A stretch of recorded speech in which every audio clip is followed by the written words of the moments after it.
Hello everyone, you have come to Tata Comic Preview channel. Let read together. Have fun. One who is unaccountably solicitous is hiding evil intentions, Zhou said wryly. I would never. Zhenghai waved his hands. In terms of relationship, your fifth disciple is my younger sister. I'm a relative of the evil sky pavilion. I don't think it's strange for relatives to give each other gifts. The others were speechless. Zhao Yu sighed and softly said, I guess nobody can surpass him in terms of shamelessness. The others nodded as their eyes instinctively shifted to Ming Shi'in. Ming Shi'in was aggrieved. He wondered to himself, why is everyone looking at me? I didn't say or do anything. This has nothing to do with me. Zhou looked at the items on the table. He did not seem to be interested. At his age, material possessions no longer excited him. So, why did you come? Well, I accidentally stabbed the second prince to death. The imperial family won't forgive me for this. So, can I trouble you, old senior, with the burden of killing me? Zhenghai asked. Ming Shi'in grinned and said excitedly, I can do that. His separation hook that glowed with a nefarious light and energy materialized in his hands. Zhao Yu's eyes twinkled with envy.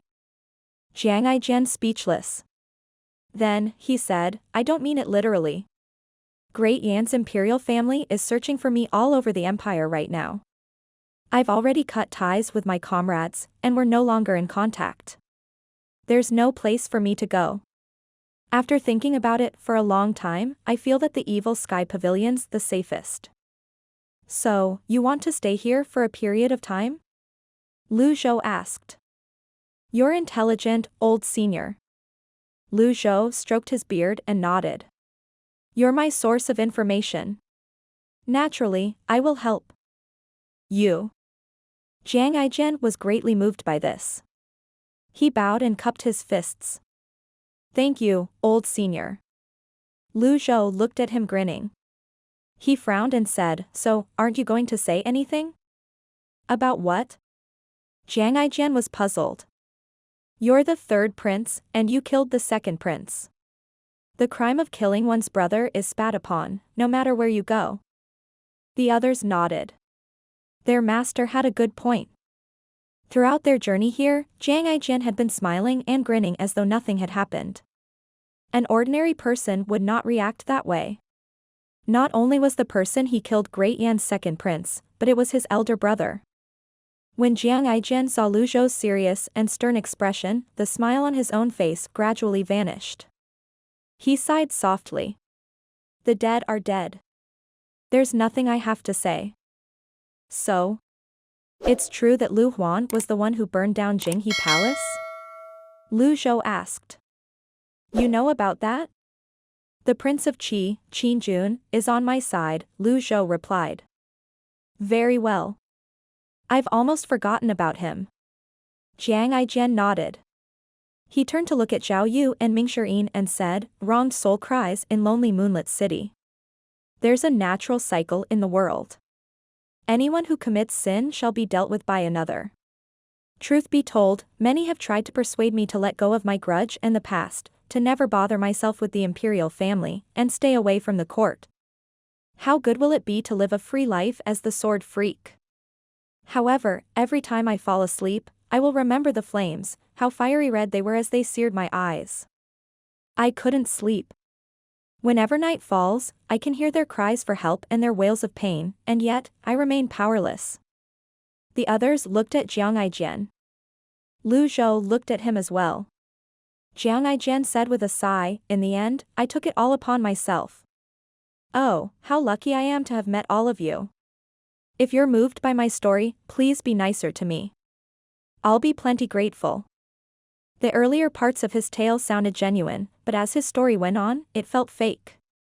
Zhao Yu rolled her eyes at him and no longer bothered with him. She stepped forward, bowed at Zhou, and said, Master, I have another matter to report.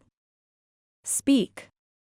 The Empress Dowager, my grandmother, has a frail constitution. The incident at Obedient Villa has taken quite a toll on her. She's been bedridden ever since. Zhou fell to her knees. Please forgive me for spending so much time in the divine capital before returning. Zhou waved his hand and said, it's good to have filial piety. Thank you, master. Zhao Yu turned and shot Jiang Aijian a meaningful look. Jiang Aijian scratched his head awkwardly.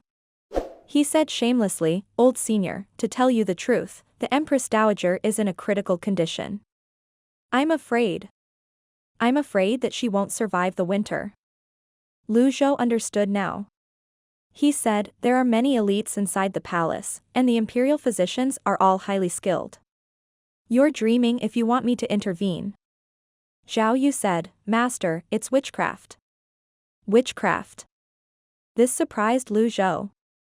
He recalled the events at Obedient Villa. There was no grand witchcraft formation there, nor were there any witchcraft traps. How did the Empress Dowager get afflicted by witchcraft? Jiang Aijian said, it was done by Ba Ma, the genius shaman from Lulan. Ba Ma? Zhou had no recollection of this name. Allow me to explain in detail, senior. Firstly, this Ba Ma is Mo Li's senior brother. He's from Lulan. Secondly, you fought against Ba Ma once. On the Lotus Dais, you injured his mount, Ba Wu, heavily. Thirdly, during the battle in Obedient Villa, Ba Ma had been lying in wait outside. Ba Ma has opposed you several times. When Mo Li died, his grudge deepened, and he took it on the Empress Dowager by casting a spell on her. He'll surely act against the evil Sky Pavilion sooner or later. Zhou stroked his beard and considered this.